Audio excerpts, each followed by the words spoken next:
Я рад приветствовать всех вас. Большое спасибо, что вы пришли.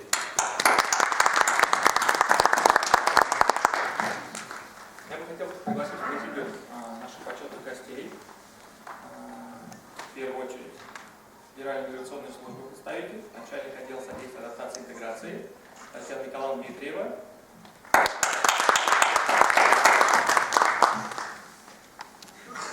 Дальше у нас ответственный секретарь общественного совета УМС России Московский Юрий Викторович.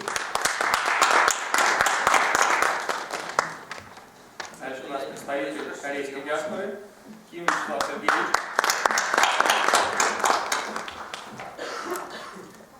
Дальше у нас от верховной власти член комиссии по миграционной политике Совета при президенте Российской Федерации Америки Владимир Кириллович. Дальше у нас получается глава таджикской диаспоры.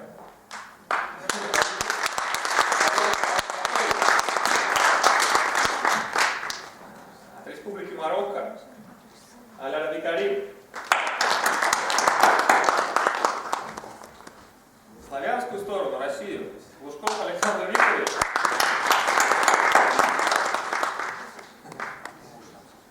Тихонечко рассаживайтесь, коллеги. Дальше. Непал, великая страна. Равиндра Паттарай. Афганская диаспора, господин Анис Азизуллах.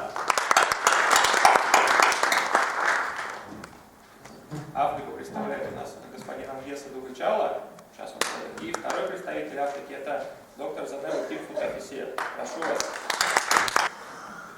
Уважаемые господа, давайте будем начинать. Коротко расскажу я вам о том, что мы делали все это время. Да, Федерация, как вы знаете, она была создана много лет назад, были разные проекты, вот, потом была небольшая пауза, сейчас работа возобновилась. Мы провели большой круглый стол в мае, подняли в интернете при содействии ФМС России, когда можно было бы проверить любой документ, удостоверяющий право работы. Существует нелегальный рынок патентов, нелегальный рынок учета документов. Если у нас будет возможность по аналогии с сайтом ГИБДД, по аналогии с сайтом налоговой, зайти и посмотреть, то этот черный рынок полностью закончится, он будет бессмысленным. Мы бы хотели реализовать это как первый проект. Далее у нас, получается, есть культурные проекты, которые мы хотели бы реализовать. Вместе с китайской диаспорой мы хотели бы сделать Новый год по лунному календарю, большой праздник для китайцев, их очень много здесь в России. Потом мы хотели сделать праздник Навруз, который проводится в мае. Это бывшие страны Российской империи отмечают этот праздник, это Новый год для них. И в апреле отмечается Новый год Индокитая, мы будем делать для них тоже. К сожалению, представитель индийской диаспоры немножко опаздывает, сейчас он придет, он тоже выскажется. Вот. Далее, если какие-то будут предложения от вас, мы их очень ждем, пожалуйста, обращайтесь. Непала. Господин Паттарай Равиндра, Непал. Александр Викторович Лужков, Россия. Ким Вячеслав Сергеевич, Корея. Ну, я как президент, соответственно, тоже член президиума. Госпожа Надя Гандур, Сирия. Господин Наир Датан, Индия. Дэм Тапсиру Демба, Африка. Госпожа Ли Шулань, Китай. Аль-Раби Карим, Марокко. И Аль-Раби Рашид, тоже Марокко. Он, к сожалению, не смог приехать, отдал право голоса господину Кариму. Если президент Федерации будет вести мои кандидатуру в президиум, соответственно, я поддерживаю.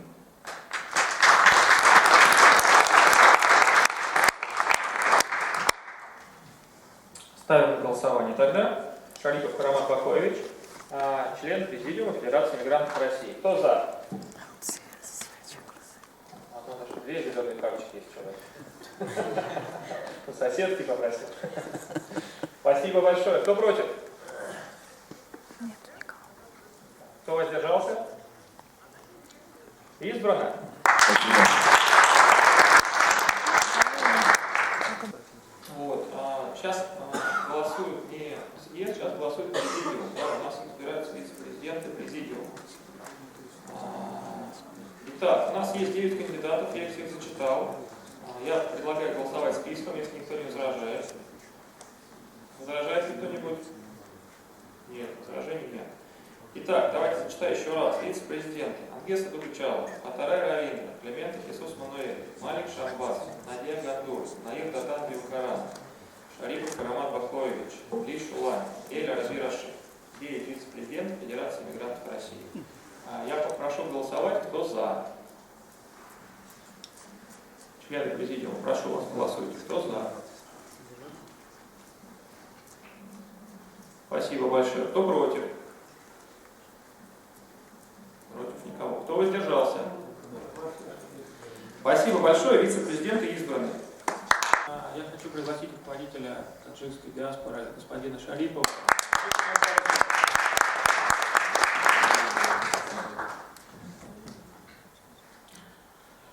Ассаламу алейкум рахматуллахи ва баракатух. Добрый день, уважаемые. Прошу заранее извинения за то, что занимаю ваше время, честно говоря. В этом году отмечали 70-летие Организации Объединенных Наций. В 1991 году распал советское государство. На постпространстве СНГ страна Россия стала преемником советского государства. Практически все граждане из бывшего Советского Союза трудоспособными стали трудовые мигранты, в кавычках. Российское государство является державой в мире, особенно после выступления Владимира Владимировича Путина 28 числа в Ассамблее Объединенных Наций. Мир слушает человек, который сегодня он идеал. Владимир Владимирович Путин. Президент Федерации мигрантов сегодня был избран. Есть у кого брать пример. У вас 12 до 15 миллионов трудовые мигранты в России. Я хочу вас заранее поздравить, уважаемый Вадим. Вы очень много сделали. Вы решили сегодня на себя брать большую ответственность. Как и Владимир Владимирович Путин брал перед собой ответственность, что в мире жили разные конфессии, дружно, подобие исламского государства, люди, считающие себя мусульманами, объявляют всему миру террор.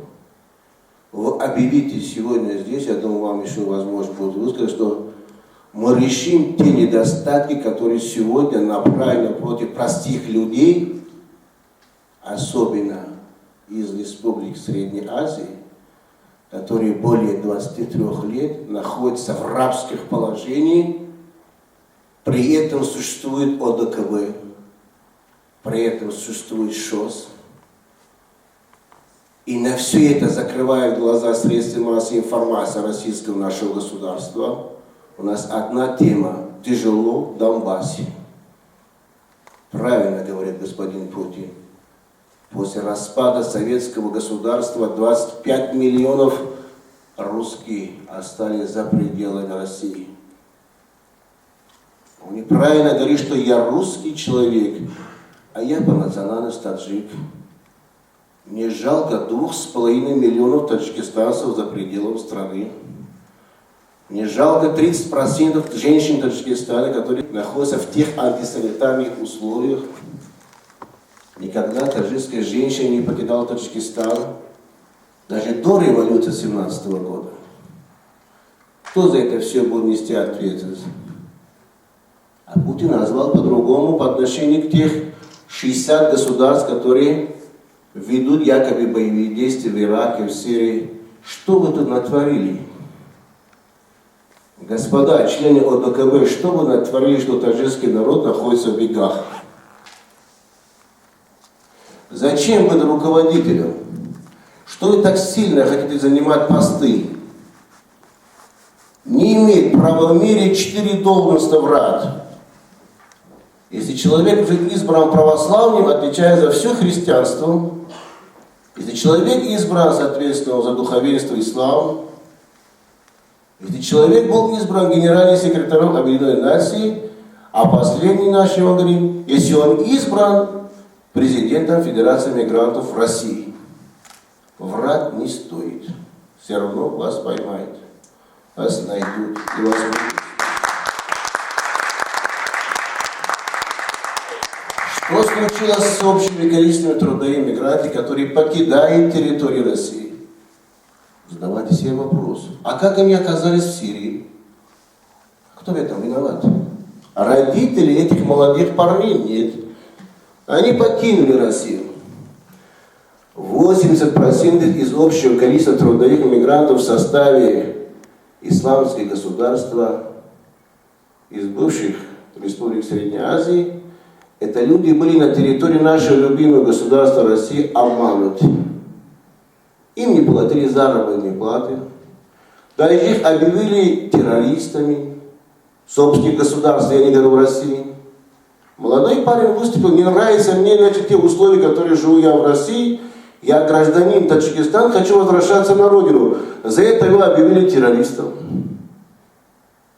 Он покинул, взял оружие, поехал защищать.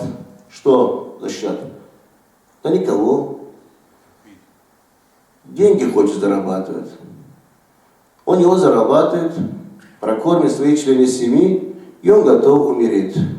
Не как патриот, а как человек, благодаря нас и общество наше обидели его. И мы ничего не могли, как из Федерации мигрантов, в общем, сделать что-то, хотя бы хорошего с этого человека. В общем, мы проиграли. И проиграли здорово. Куда пропали остальные национальные диаспоры? Я помню, в 2000 году, когда я только появился на пост после распада и начал говорить о слове «защита мигрантов», их столько было много. Что им страшного стало, они покинули? Потому что американцы прекратили платить им гранты. Они хотели на чужие деньги жить. Потом нашлись другие организации. Администрация президента обещала, я вам деньги отдам по 2 миллиардов рублей до уровня общественной палаты. Этим не достался, эти тоже покинули. Жить надо с народом, и надо войти в доверие народа. Тогда у вас будет денег, которые можете завтра потратить на жизнь и деятельность способность собственного народа и других людей. Я предлагаю президенту Федерации мигрантов, но сегодня избранного, каждый день, если возможно, встречайтесь с разными народами, которые есть в России, в больших залах. Я здесь вижу, сейчас много национальностей разных регионов находится. Чтобы зале должны быть по 1000, по 1500, по 2. Тогда будет услышан голос трудового мигранта, который по пути выехал на Украину для того, чтобы поставить печать, возвращаться целиком, или как в зимнее время не попадает в ДТП и погибает. И тела лежат. Их тела никому не нужны, потому что он не американец, он узбек, он таджик, он киргиз. Да никому они не нужны. Я был инициатором выступать. Почему боимся, мы сегодня говорим, введение рабочей визы между республикой Средней Азии, в частности Таджикистан. А кому это хочется? Это рабство. Или отказаться от рабства? Да никому не хочется.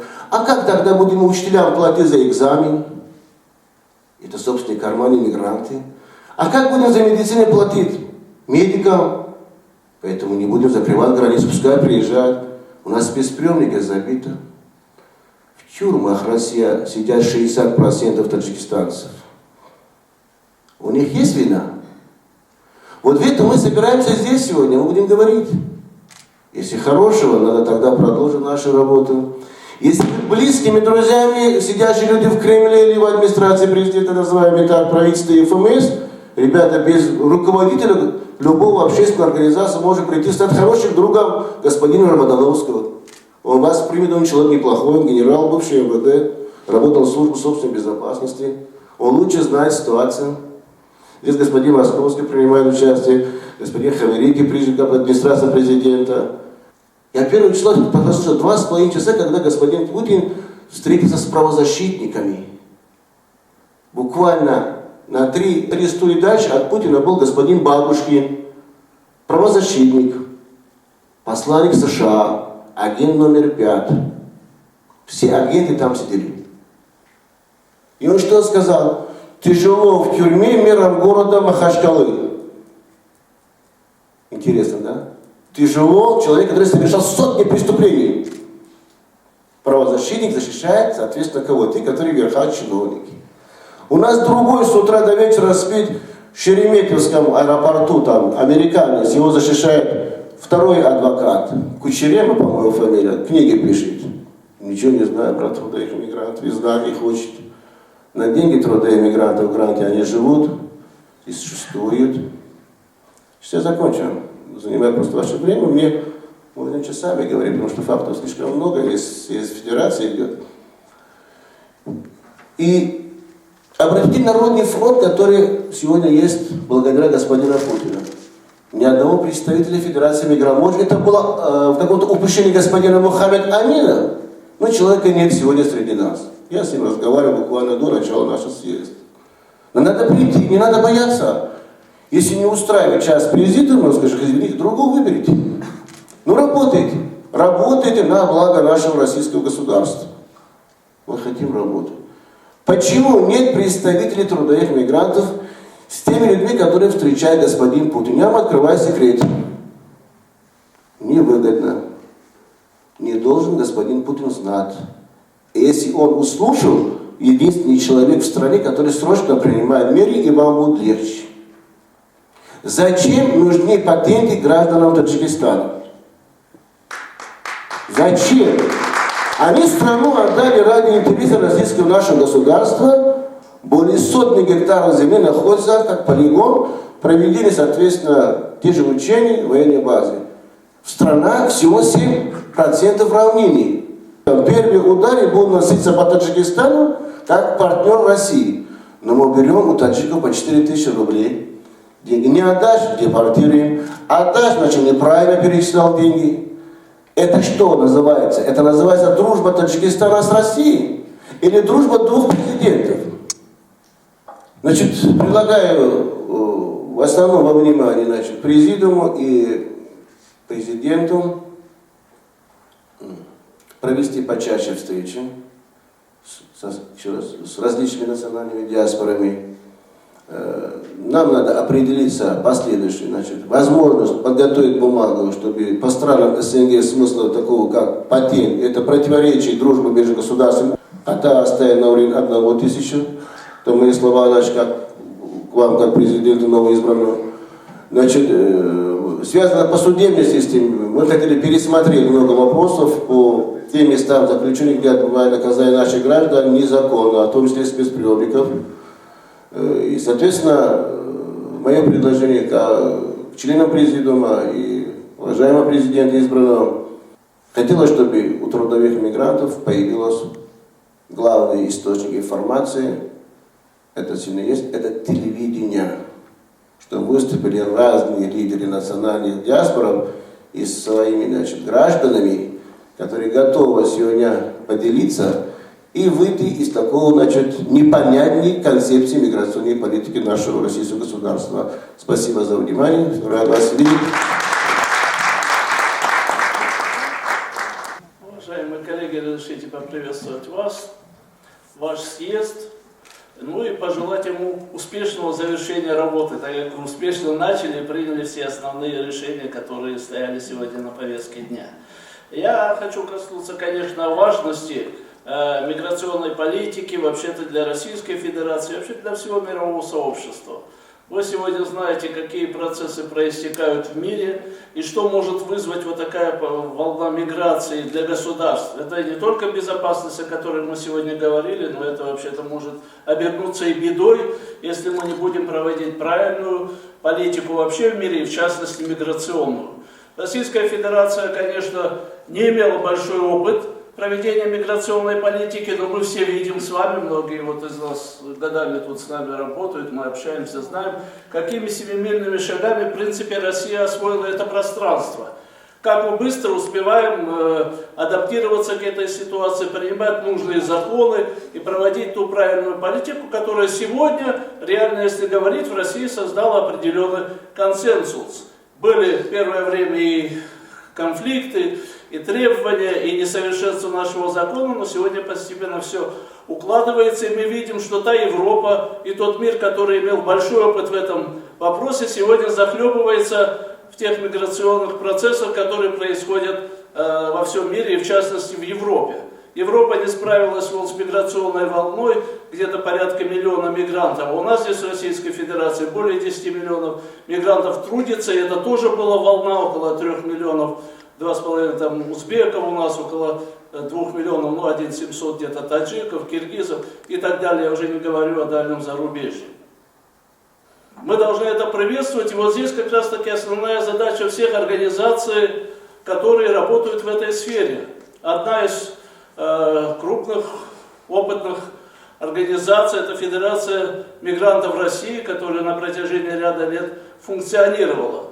Другой вопрос, насколько успешно она функционировала. Здесь вот товарищи подняли вопрос, говорили, что надо говорить да, правду, не надо ничего скрывать и так далее. Конечно, были вопросы очень большие. И внутри Федерации мигрантов, те, кто работал с ней, знают, были ежегодные трения в этой организации, да, не могли прийти к консенсусу. Федерация мигрантов России, к огромному сожалению, не была так структурирована и адаптирована, что она не могла активно работать с органами Российской Федерации.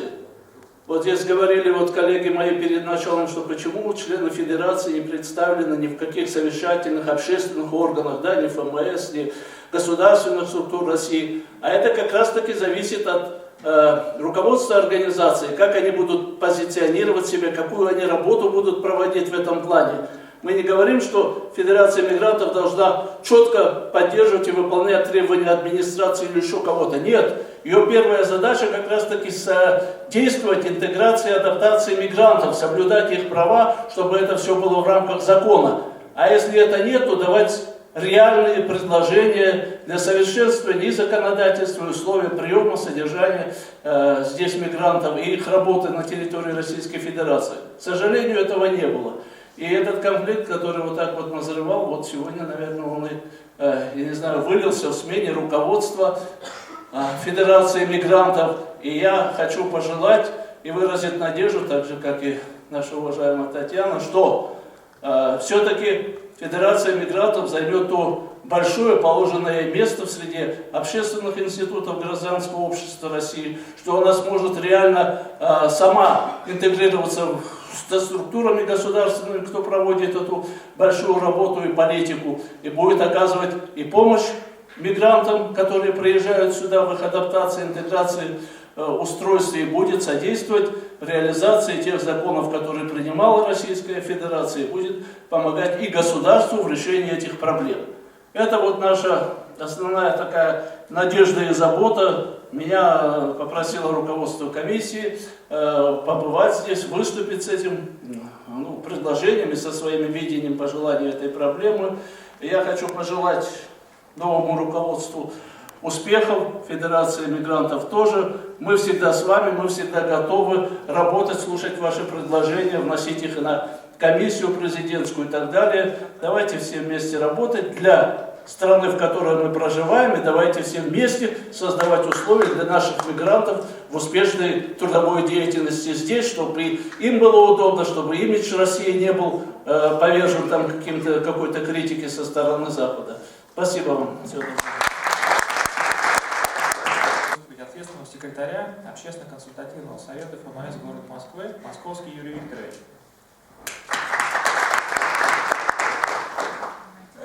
Здравствуйте, дорогие друзья!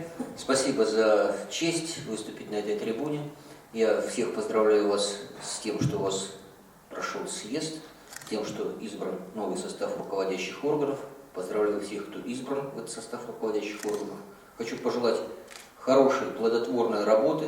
До меня уже очень многое сказано, повторяться поэтому не хочу. Устанавливается межнациональная гармония, мир и согласие между, так сказать, принимающей стороной и теми, кто приехал в Москву. Потому что все-таки надо правильно, как сказали те, кто выступил до меня, что все-таки мы живем вместе. И у нас нужно учитывать интересы не только тех, кто приехал, не тех, только кто мигрант, но и тех, кто живет в Москве. Сам я тоже в некоторой степени мигрант, только внутренний. Я родился в Ярославской области, в городе Рыбинске. Жил во многих местах нашей необъятной родины, еще Советского Союза тогда. Если так могло бы случиться, что остался бы жить на Украине и стал бы, наверное, иностранным гражданином, Ну, так вот жизнь складывалась.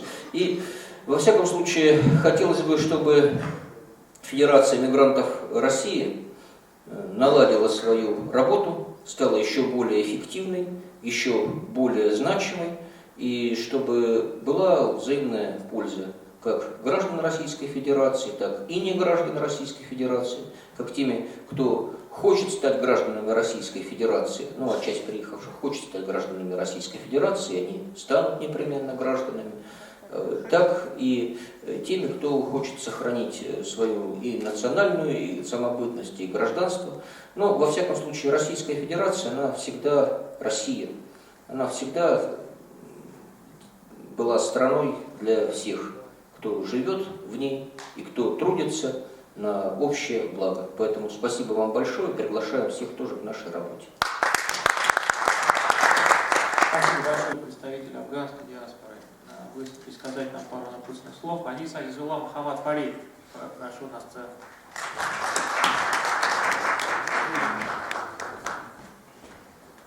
Дорогие друзья, уважаемый президент, прежде всего разрешите поздравить всем, кого сегодня избрали на руководящие посты, представителей диаспоры различных.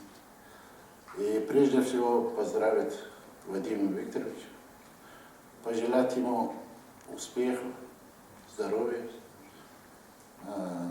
Я думаю, что Вадим Викторович вы знали и раньше, он и в прошлом был активно работал с Мухаммад Амином. Он, как вы знаете, немножко те друзья, которые не знают, он порядочный, честный, активный, умный. Я бы сказал, что мы надеемся, те вопросы, которые нам поставили сегодня представители и президента, и ФМС, будем по реализации его вместе работать, чтобы в будущее лицо Федерации мигрантов России выглядело немножко на выше уровень и чтобы имело свое место в решении некоторых проблем, которые сейчас существуют у иммигрантов. Комитет, который меня вы одобрили, за меня проголосовали, и я 3 года работал в ФМС по городу Москвы, как переводчиком, там работал. Знаю, какие проблемы существуют. А также у меня связи есть с некоторыми организациями по правам человека. Надеюсь, что в этом направлении буду работать и с вашей помощью, с помощью друзей, которые у них более опыт, побольше буду решать те проблемы, которые сейчас существуют.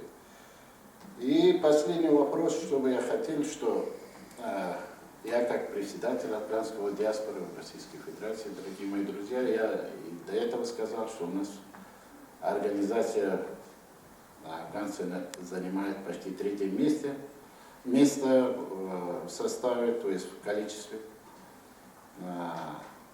Будем тесно работать в составе Федерации миграции России и будем решать вместе те проблемы, которые у нас существуют. Мы будем хорошим помощником не только здесь, в Москве, но и в районе. Вы можете полностью на нас рассчитывать. Вместе сработаем, дорогие друзья. Еще раз всем поздравляю и желаю успехов. Спасибо большое. Коллеги, я попрошу, кто еще хочет высказаться, потому что я хочу слово. Может быть, кто-то хочет еще сказать? Да, доктор Занеба, прошу вас. Давайте поприветствуем. Занеба Кинфутажиста.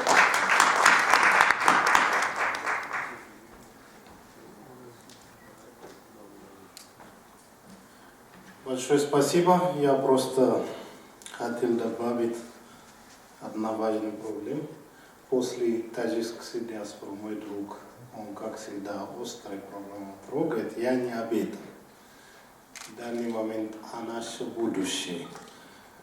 Я как эксперт ООН, я участвовал в Генеральной Ассамблее, слушал из 65 стран более 80 докладов. Я хотел бы главные проблемы мира, которые там представлены, весь руководитель мира, это номер один, даже не терроризм, это культурная дипломатия, которая нас с вами соединяется. Главная проблема разница непонимания общения. Главная проблема это конфликт. Конфликт принесут война.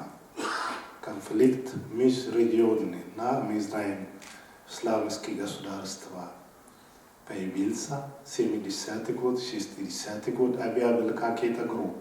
Но через 30-40 лет стал реальный. Признали, не признали, он уже опасен.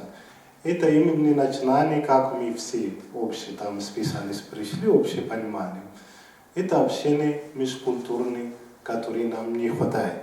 Поэтому я призывал бы всем диаспорам, новым руководящим, я вижу руководящий орган, он энергичный, особенно Владимир Шоу, сил достаточно, чтобы порядок вели у себя дома. Обсуждения одному не хватает. Федеральной миграции за всем не хватает. У каждой своей диаспоры, чтобы разобрали. Я призываю, чтобы у нас было постоянно культурное общение. Призываю культурной дипломатии. Призываю, чтобы мы вместе отмечали праздник. Призываю все диаспоры, чтобы подружили, помогали, воспитывали детей. Это все часть жизни. Оттуда все проблемы, оттуда все развитие, прогресс мира. Поэтому я всем призываю, я сам лично к этому стремлюсь делать, чтобы все участвовали между общением. Выступал представитель Таджикистана и сказал, что главная проблема сегодня это Донбасс. Вы знаете, конечно, я хотел бы сказать, что это огромная проблема. И проблема прежде всего, что подрались свои. Знаете, когда дерутся чужие, это еще как-то можно пережить. Но вот когда дерутся свои и еще не знают за что, вот тогда становится страшно. Страшно почему? Потому что ненависть закрадывается непосредственно в один народ.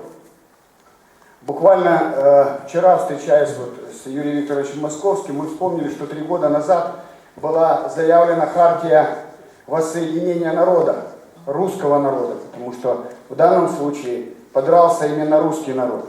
Но сегодня у вас съезд, сегодня у вас праздник, и я бы хотел сказать о том, что проблема миграции, она очень остро стоит. И я вот аплодировал вместе с вами тому предложению, которое сегодня коснулось и украинский народ. Сегодня резко увеличилась диаспора украинская в России. Слава Богу, что так случилось, что 2 недели назад президент Российской Федерации Владимир Путин, будучи в Крыму, сказал фразу, которая обнадежила. Он сказал о том, что война закончится, и сегодня закончился первый этап отвода легких вооружений от границы соприкосновения в Донбассе. И второе, он сказал еще более обнадеживающую фразу. Он сказал: Украина и Россия свое будущее будут строить вместе. Я бы, наверное, на этом бы остановил свое выступление и попросил бы этому поаплодировать. Мне осталось маленькое, я приехал с Крыма, и приходя в гости, принято дарить подарки. Я подарю вот такой необычный подарок с монетой Севастополя вашему вновь избранному руководителю.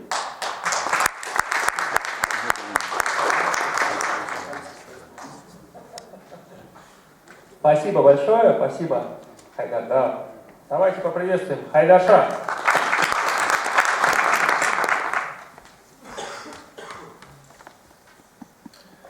Добрый вечер, дамы и господа. Поскольку я занимаюсь культурой, немножко хочу сказать вам о культуре, о развитии нашей культуры и интеграции. Вообще, я считаю, что в культуре выражается личность человека. А развитие культуры происходит в результате интеграции. Интеграция много чего-то дала человечеству. Начинаем с того, что все религии появились в результате интеграции. Интеграция не обязательно мирным путем, иногда бывает насильно, но тем не менее это важно, необходимый такой процесс. Интеграция дала нам великих людей. Начинаем с Эйнштейна, дальше сам Иисус Христос интегрировался, Мухаммед. И все пророки прошли через это. И вот именно сейчас хочу немножко намекнуть о политике Путина, в частности о социализации мигрантов. Это необходимо для нас, для мигрантов и для России. Мы, адаптируясь к русской культуре, больше понимаем о сущности личности человека русского происхождения. И поэтому мы сможем дать им что-то свое. Мы можем организовать свои вечера, пригласить русских или россиян, чтобы они знакомились с нашей культурой. А также мы должны ходить в театр, концерт, знакомиться, воспринимать русскую культуру и европейскую культуру. Это нам необходимо, а также знание русского языка. Надеюсь, мы все вместе в этом направлении будем трудиться. Я еще раз благодарю всех вас за то, что вы пришли сегодня, за то, что вы поддержали меня, за то, что вы поддержали президиум. У нас сегодня 3 непланируемых члена президиума. Я рад вас видеть. Я буду рад вместе с вами работать. Со всеми остальными тоже я буду очень рад работать. Большое спасибо гостям, большое спасибо делегатам от всех региональных отделений. Они ехали со всей страны, и это как бы отдельное и дополнительное спасибо. Наш эфир закончен. Я прошу всех в белый зал перекусить. Спасибо большое.